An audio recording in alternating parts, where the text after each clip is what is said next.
আজকে আমরা বানাতে চলেছি মুরগ পোলাও। তার জন্য আমরা নেব চিকেন, তার মধ্যে দেব গোলমরিচের গুঁড়ো, লঙ্কার গুঁড়ো, আদা বাটা, রসুন বাটা এবং স্বাদ মতো নুন দিয়ে ভালো করে আমরা চিকেনটাকে মিশিয়ে নিয়ে 1-1.5 ঘন্টার জন্য সাইডে ঢাকা দিয়ে রেখে দেব।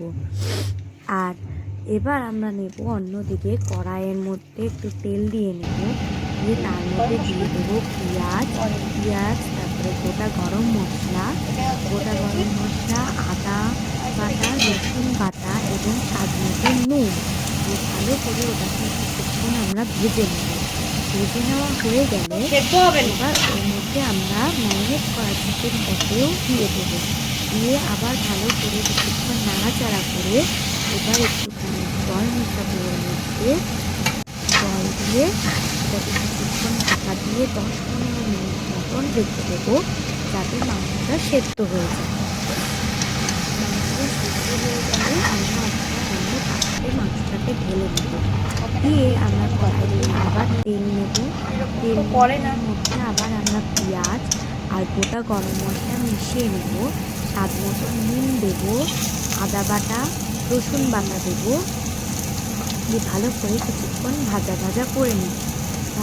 ভালো করে হয়ে গেলে তার মধ্যে আমরা আগে থেকে ফুটিয়ে ধুয়ে রাখা চাল, গোবিন্দভোগ চাল দিয়ে দেবো, দিয়ে ভালো করে ওটাকে আগে কিছুক্ষণ ভাজা হলে ওর মধ্যে আমরা পরিমাণ মতন জল দিয়ে ওটাকে 10 মিনিটের জন্য একদম লো ফ্লেমে ঢাকা দিয়ে সেদ্ধ করে নেব। 10 মিনিট হয়ে গেলেই দেখবেন জলটা শুকিয়ে গেছে, দিয়ে ঢাকনাটা খুলে নেবেন। খুলে নিলেই ওর ওপরে আবার চিকেনটাকে ভালো করে সাজিয়ে দেবেন।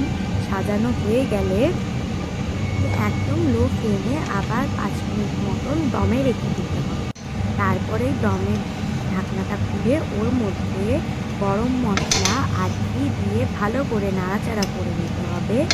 এই একদম রেডি আমাদের মুরগ পোলাও। এবার সার্ভ করে নিন, একদম সবাই বলবেন খুব সুন্দর হয়েছে।